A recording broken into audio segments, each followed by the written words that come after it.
Midday 180 night on News Channel 5 Plus with Paul Kuharsky, Chad Withrow. I'm Jonathan Hutton. Steve Lehman will be back soon, and if he's watching, he's thinking, what did I leave Hutton in charge with? Get well soon, Steve. Immediately. You need to be back here. Everyone here is begging for you to come back on television. That's true. Because we're not any good, except for Hutton. I'm begging for you to come back, too. Yeah, please. we need you back here. Hutton's already hatching plans to usurp Rory, and it's very dangerous for all of Nashville. May I tell everyone who let me in the studio tonight? Who let me in the car? Absolutely. So I'm trying to get in the back lot here at News Channel 5, and none other than meteorologist extraordinaire Ron Howes lets me in the back gate. Such a nice guy, friendly guy. Knew who I was, awesome. went up, talked to him for a second. Very nice guy. He's great. He mentioned the show to me last week, the first time I was on with them. And I was like, Ron, it's your weather reports on 104.5 The Zone that have our ratings so high. Oh, like, thank you. Absolutely. Thank you. I can't believe I missed an opportunity to meet another local weather person. I take I'm sure he really wanted to meet you, too. Yeah. If you hate what you're seeing right here, right now, just know it's because Ron Howes let me in the building tonight. So Jonathan Hutton let me in. You can blame him later. Jonathan Hutton let me in the building with the assistance of Chad Withrow, so that was We've got a bunch of calls here. Yeah. This is great. Hair Metal Henry is next up on the show. Henry. Hair Metal. One of our favorites. What's up, man? Hey, what's up, fellas? Listen, I'm not going to lie to you. When I first tuned in, had there been some kind of wall or partition between Roy and Hutton, I would have thought I was watching the worst episode of the dating game I've ever seen in my life. I mean, this looks like a screen test of the Big Bang Theory with you three on here. Come on, give me a break. What the hell did I take my glasses off? Yeah. Is that better? Is that better or worse? Better or worse? Come on, tell me. It's better. Someone, tell me. It's better. I'll tell you. I'm telling you, it's better. All right, I can't see anything now, but all right. I can see red lights. That's good. So listen, I want to talk about the Titans, man, because you can't really tell what's going on from TV, but obviously the secondary was very confused, because if you go back, please tell me to God you got video of that last scoring drive, because the two closest to defenders to Benjamin was those two birds flying around in the end. I noticed the birds, too. Was it two birds, or is it what happens if the bird hits the ball and destroys the play? What goes on there? I think it's a redo, probably, kind of like if a punt hits the scoreboard in Dallas, I would suspect. A lot of times it was deceptive as to how many birds there were, because you had the bird, and then you had the bird shadow. So what happened when Randy Johnson hit the bird in the spring training game and destroyed it? I think that was a ball. Was it a ball, or was No, it I think just it was a repitch. A repitch? Dead ball? No pitch? Not like a dead ball foul, just a dead. We need rule clarification on this, is what we're saying. It was sad. Well, actually, that's the one time the Ravens didn't have our number, but there you go. All right, fellas. Hey, Henry, how did you do in fantasy football? Oh, I'm 2-0, man. I'm just waiting for Casey and Lacey and Crystal. You know, like I said, women don't know nothing about football, man. That's 3 bye weeks right there. Chad said that last week, and Chad is currently losing right now. Yep, the Twin Peaks waitress that's in our league beat me by about 35 points. Hair Metal Henry saved his best fantasy work for after he was not in a league with us. Now he's in a league with other alumni, you know, notorious people, but when you played against us, I don't remember you winning a game. Whoa, wait, Paul. You're the one who told me Larry Johnson was an old man and he had 27 points this week, so there we go. Henry, hit him straight. Larry Johnson. See, boys.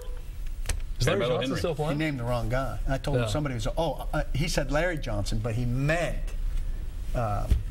Fitzgerald? Larry Fitzgerald. Oh, Fitzgerald. Yeah. Who is it? Larry Johnson still Who kicking lit it around? up this week for Yeah, he had a Arizona big and week this Chicago. week. Yeah. 615-737-7767. A lot of people are going to light it up against Chicago. Let's go next to Randy. Randy, welcome in. Hey, what's up, guys? What's How up? we doing, Randy?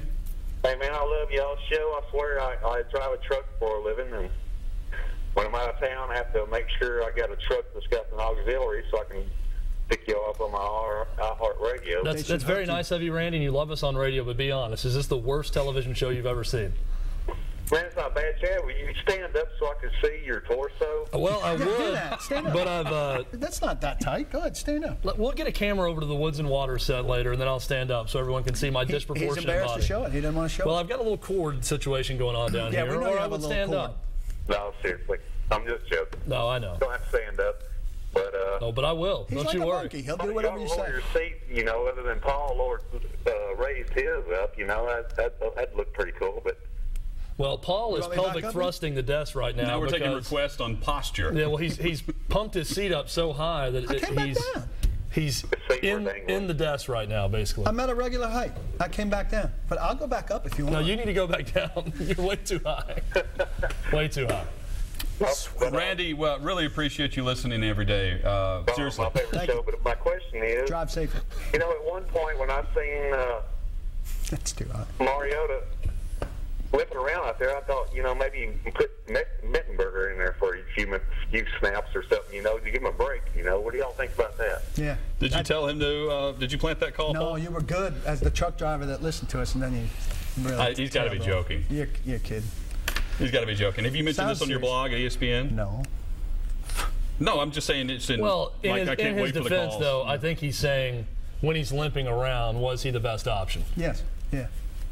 He's still the best option. You don't pull your quarterback out when he twists his ankle unless he has to come out. I said this last night with John Burton. We were talking about the ups and downs of Mariota. He was talking, John Burton? Yeah, he Forward progress. he battled through. Yeah. There's a voice issue? Oh, yeah. Oh, there We're going to be up on the there local was. issues. Yeah. But he's. I didn't know this was a local issue. I apologize. I mean, It's a big he's a local trooper, issue. man. He made it through. I told him, I was like, the start for Tampa was awesome. The highs were never too high for Marcus Mariota. The lows will not be too low for him either, despite the start in Cleveland. I thought he handled himself very well, and I expect him to rebound well against Indianapolis in a big game. I do too. I think, though, I think it'd probably be good. Like, it was good that this team didn't carry on the celebration from Tampa Bay in any big way. I think it'd be okay if they carried on the pissed offness as a result of Cleveland kind of into the week's theme. And Wisenhunt kind of agreed with that premise today. They should be disappointed. They should be angry with themselves for that. In a weird way, I'm more encouraged after that performance by Mariota because it was all so positive. The one thing you want to see with a rookie quarterback, how do they respond to adversity? And we use the term that's incorrect, but, you know, unscrew-upable when talking about Marcus Mariota. I thought we were going blue. That's what I saw, though, in that game, honestly, was a guy who got injured, who got knocked down a bunch, but he played his best football late in the game. So I thought it was very encouraging from Mariota. Well, we go next to Bill in Murfreesboro. William. Hey guys, I called a couple of times in the past. I listen to you at one time or other every day, just about. But Thank you. We appreciate I that. have talked to But Paul. I don't know. Maybe you can remember me. I always said a lot of people don't like him, but that's true. I say what I mean, and I mean what I say, and I think he does too. So I certainly do. It's mine. that being said, you all look different than I pictured you. I've seen Jonathan, and I've seen Chad at times. I've never seen Paul, and he looks absolutely nothing like. What do you think? Much Here it is. much Well, hang smaller on. than you thought, There it right? is. Bill, what did you expect? Like, what? Tell me what you He picture expected in an your old mind. man. Yeah, when when you people hear- say this, I don't understand because it's what exactly? What are you envisioning Also, the my whole time? pictures all over I my have blog. Read. traveled nationwide. I've got over 30 years as a car hauler. I won't say truck driver, but anyway, I've been to Boston. I've been all up and down the East Coast. And Paul, I pictured him to be a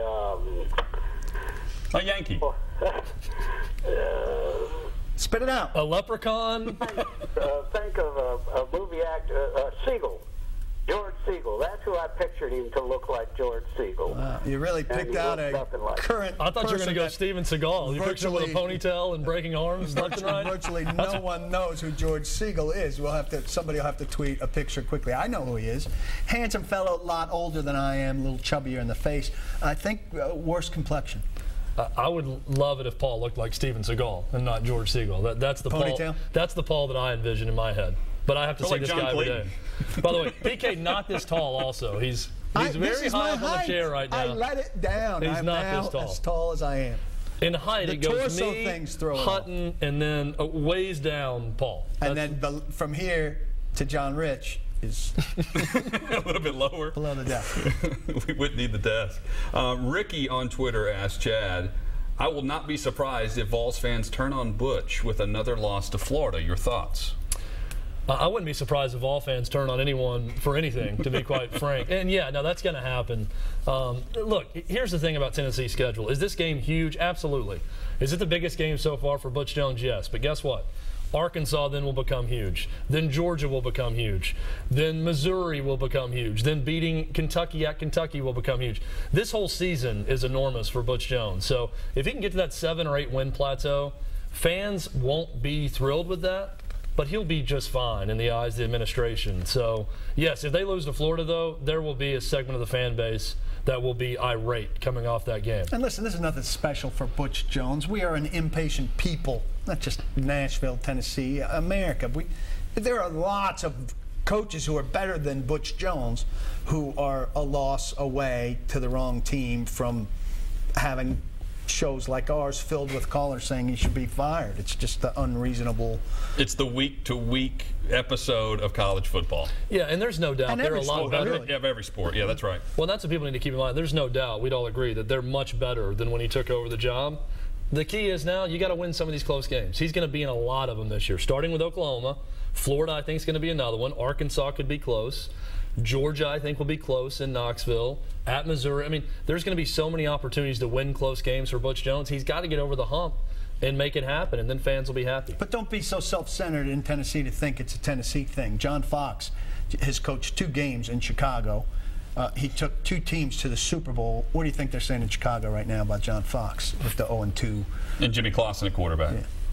They're saying fire him just with a different accent than down here. Fire him, though just 2 weeks ago he was the better alternative by like 600 miles to the guy they hired before him from the CFL, who's now offensive coordinator in Baltimore, where they just lost it. Oh, it goes on and on. You can pick a coach everywhere who's screwed up somewhere, who is the next guy out somewhere, and that's going to fix everything. Hit us up on Twitter at Midday180. Let's go to Jimmy next on the phones. Phone line, by the way, bottom of your screen, 615-737-7767.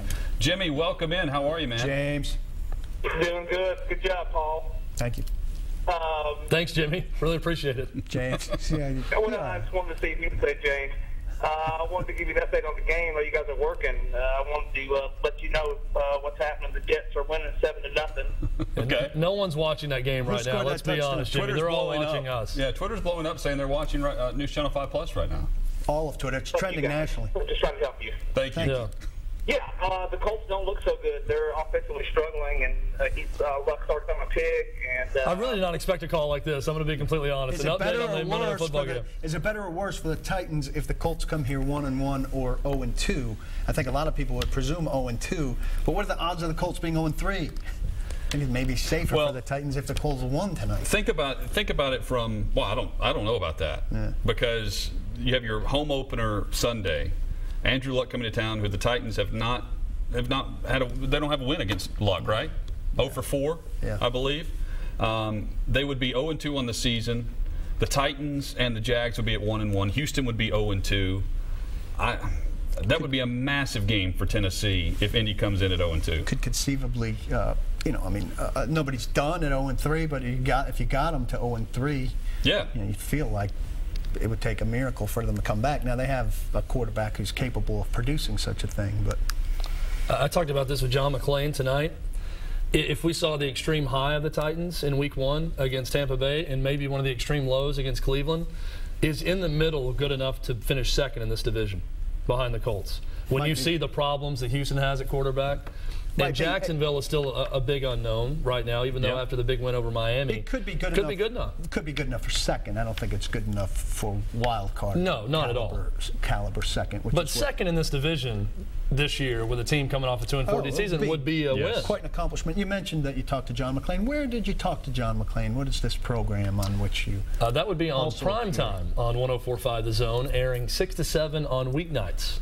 On 104.5 FM. This is the first I'm hearing of it, but you might want to check it out. Yeah, Paul's never listened. We're live from noon to 3 every day on the Midday 180 and 104.5 The Zone. We're taking your phone calls live tonight on News Channel 5 Plus. This is SportsLine. Stick with us.